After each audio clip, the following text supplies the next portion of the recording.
কার সাথে যে কি হয় সেটা আমরা কিন্তু কেউই জানি না, জানো তো। আজকে যে আমার সাথে এত বড় একটা ঘটনা ঘটে যাবে সেটা আশাই করিনি। যাক, সকাল সকাল ঘুম থেকে উঠে বললাম আজকে তো হলো গিয়ে অমাবস্যার দ্বিতীয় দিন, তো তার জন্য ঘুম থেকে উঠে স্নান টান করে এসে এই যে দেখো এবার এখন কিন্তু সিঁদুরটাও পরে নিচ্ছি। এমনিতে সারা বছর লিকুইড সিঁদুর পরলেও এই বছরের 3টা দিন কিন্তু আমি এই গুঁড়ো সিঁদুরটাই পরি। একটা কথা ঠিক, আমি সিঁদুর পরতে কিন্তু খুবই ভালোবাসি। ওই যে শাখা সিঁদুর সারা স্টাইল করে এদিকে দেখো এবারে ঠাকুর ওইটা আমি একদমই সকাল সকাল পুজোটা আজকে আর কি গাছের থেকে ফুলটা তুলে আনারসটা ছিল কেটে ঠাকুর পুজোটাও দিয়ে নিলাম। শেষে আমি এসে এখন একটা গ্যাসের ট্যাবলেট খেয়ে নিচ্ছি।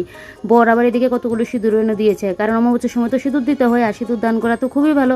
তারপর আর কি এদিকে আলতা পরে এবারে সাজগুজুও করে নিলাম। এদিকে থেকে জলটাও চলে আসলো, ঠাকুরের জন্য জলটা এনে ফিল্টারও জল দিয়ে দিলাম। মোটরের জল তো আমরাও খাই না, ঠাকুরকে কি করে দেবো, তাই জন্য সাপ্লাইয়ের জলটাই দিই। তারপর এদিকে দেখো রান্নাঘরটা পরিষ্কার করে নিচ্ছি। বর তো এখনো ঘুম থেকেই উঠেনি।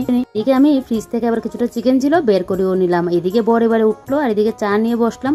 তবে বেশ ভালো লেগেছে বরের সাথে। এদিকে 5টা মিনিট গল্প করে টিফিন শেষ করে এবারে রান্না করবো কি বলতো, পোলাওটা বসিয়ে এসে এই ঘরে এসে এখন ঘরটা গুছিয়ে নিচ্ছি। বর বলছে এটুকু দিয়ে নাকি হবে না, তো ওর জন্য আবারও গেল চিকেন আনতে। কার কথা শুনে আমি বলেছি হবে না। তারপর ডাস্টবিনে যা আবর্জনা ছিল ওগুলোকে ফেলে লঙ্কাগুলো বসলাম ছাড়া। এদিকে বর বসিয়ে দিল চিকেন। তো এই কড়াটা যেহেতু ছোট, আমি বলছিলাম কি আরেকটা কড়ার মধ্যে নেওয়ার জন্য, বর কিন্তু বলেছিল নেওয়ার জন্য। আমি বলেছি না আমি নেব।